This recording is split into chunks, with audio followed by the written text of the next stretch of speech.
Thousands of international students, including Indians in Canada, are staging protests across the country. They fear deportation due to recent federal policy changes impacting immigrant workers under the Justin Trudeau government. So, what are the work permits and deportation fears? Not very happy to see us. Media! Do not shame shame! Do not shame shame!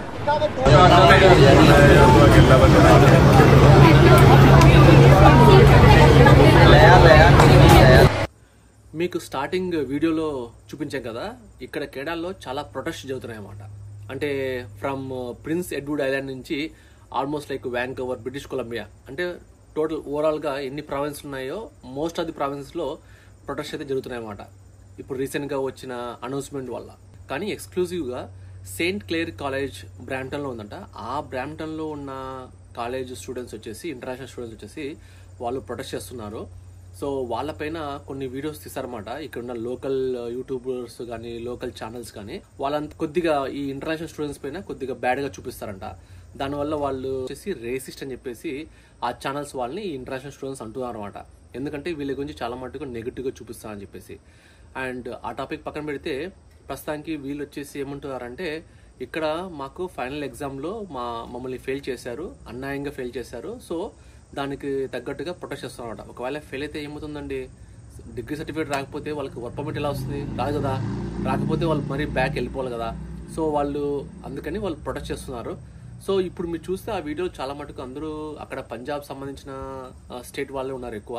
ఎందుకంటే బ్రాంప్టన్లో ఎక్కువ పంజాబ్ సంబంధించిన state వాళ్ళ students ఉంటారు అక్కడ. కానీ అందులో వచ్చేసి కొందరు కామెంట్స్ ఏం కొడతారంటే, ఇంటర్నేషనల్ స్టూడెంట్స్ ఓన్లీ ఇండియన్సే ఎందుకు ప్రొటెస్ట్ చేస్తున్నారు, ఇంటర్నేషనల్ స్టూడెంట్స్ అంటే చాలా మటుకి వేరే దేశాల నుంచి కూడా ఉంటారు కదా, వాళ్ళు ఎందుకు ప్రొటెస్ట్ చేయట్లేదని చెప్పేసి కింద కొన్ని కామెంట్స్ పెట్టారన్నమాట. కొన్ని వ్యాలిడ్ అనిపిస్తాయి, కొన్ని వచ్చేసి ఎవరికైతే ప్రాబ్లమ్స్ ఉంటాయో వాళ్ళే ప్రొటెస్ట్ చేస్తారు కదా అని చెప్పేసి మనకు అనిపిస్తుంది అనమాట.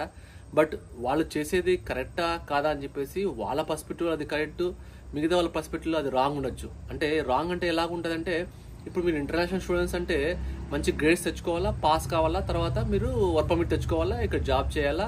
ఒకవేళ మీకు పిఆర్ వస్తే మీరు ఇక్కడ ఉంటారు.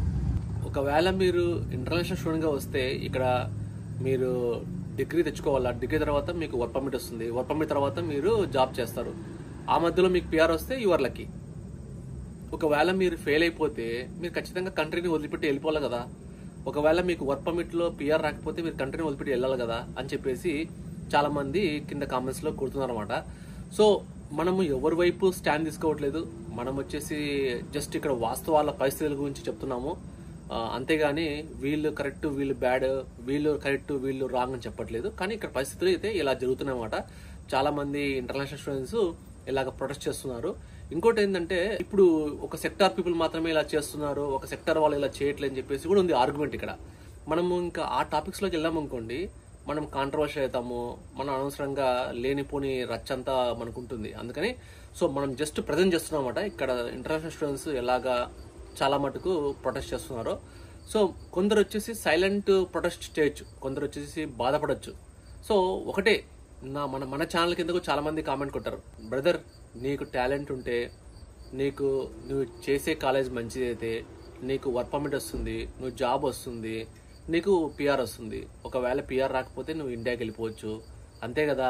దానికి ప్రొటెస్ట్ ఎందుకు, వాళ్ళు చేసే దాంట్లో కరెక్ట్గా ఉంది కదా అంటున్నారు అనమాట. ఇప్పుడు ప్రాబ్లం ఎక్కడ వస్తుందంటే, కొన్ని డిగ్రీస్కి వాళ్ళు వర్క్ పర్మిట్ 2 years 1 year ఇవ్వచ్చు. ట్రూడో చేసిన అనౌన్స్మెంట్ వల్ల చాలా మటుకు వర్క్ పర్మిట్ 1 year రావచ్చు, 2 years రావాల్సింది 1 year రావచ్చు. మరి 1 year తర్వాత మరీ ఎక్స్టెన్షన్ పెట్టాలా, ఒకవేళ అవుతుందో లేదో తెలియదు కదా, దానికి కొంచెం భయపడుతున్నారు అనమాట. సో దానికోసం చాలా మంది వరి అవుతున్నారు. సో వాళ్ళు అది ఎలా చేస్తారో తెలియదు. చాలా మటుకు లో వేజ్ అయితే చేస్తా అని చెప్పారు. లో వేజ్ అంటే చాలా మంది నేను క్వశ్చన్ అడుగుతున్నారు. లో వేజ్ అంటే నథింగ్ బట్ $27 కింద ఉన్న వాళ్ళందరూ. ఒకవేళ మీరు అడ్మిన్ అసిస్టెంట్, నేను ఆల్రెడీ ఒక వీడియోలు పెట్టామాట, లిస్ట్ ఆఫ్ కేటగిరీ. ఒకసారి కావాలంటే డిస్క్రిప్షన్ చెక్ చేయండి, నేను కుదిరితే పెడతాను నాకు టైం ఉన్నప్పుడు. ప్రస్తుతానికి ఇక్కడ లేటెస్ట్ ఇన్ఫర్మేషన్ మీకు పెట్టడానికి ట్రై చేస్తున్నాను. సో అదండి.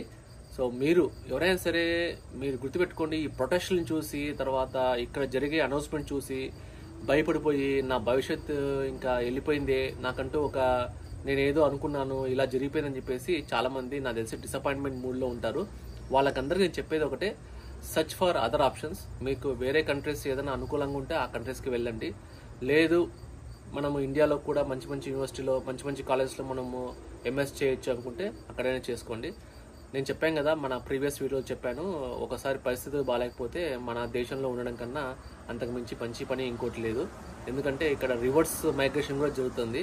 చాలామంది ఇక్కడ పిఆర్ తెచ్చుకొని తర్వాత సిటిజన్స్ అయిన తర్వాత తిరిగి బ్యాక్ ఇండియాకి వెళ్ళిపోతున్నారు, ఇక సర్వే కాలేక కాస్ట్ ఆఫ్ లివింగ్కి. నన్ను కూడా అడిగితే నా పరిస్థితి ఎట్లా అంటే, నాకు కూడా అంతే. కష్టకాలం వస్తే మనం కూడా డెసిషన్ తీసుకొని వెళ్ళిపోవడమే.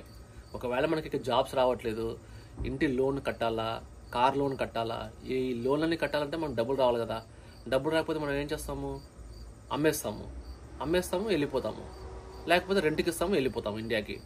అంతే. మనము మనకున్న తెలివితేటలతో ఎలా సర్వే కావాలని ట్రై చేయాలా. మన తెలివితేటలకి ఇక్కడ కరెక్ట్గా అవకాశాలు లేవన్నప్పుడు ఏ కంట్రీలో బెటర్ అవకాశాలు ఉంటే ఆ కంట్రీకి వెళ్ళిపోవడం, సింపుల్. అంతకుమించి ఇంక ఎక్కువ మనం ఆలోచించే అవసరం లేదు. ఒకసారి ఏమొస్తుంది అంటే, కొందరికి కష్టకాలం వచ్చినప్పుడు ఖచ్చితంగా కొందరికి ఒక గుడ్ టైం కూడా వస్తుంది అనమాట. ఆ టైం కోసం మనం వెయిట్ చేయడమే, అంతకుమించి మనం ఏం చేసేయలేదు. సో అదండి, నేను ఈరోజు టాపిక్ వచ్చేసి ఇక్కడ ప్రొటెస్ట్ ఇలా జరుగుతున్నాయి, మీకు వీడియో పెట్టి శాంపుల్గా మీకు చూపిస్తున్నాను. Subscribe to me academy for more interesting videos.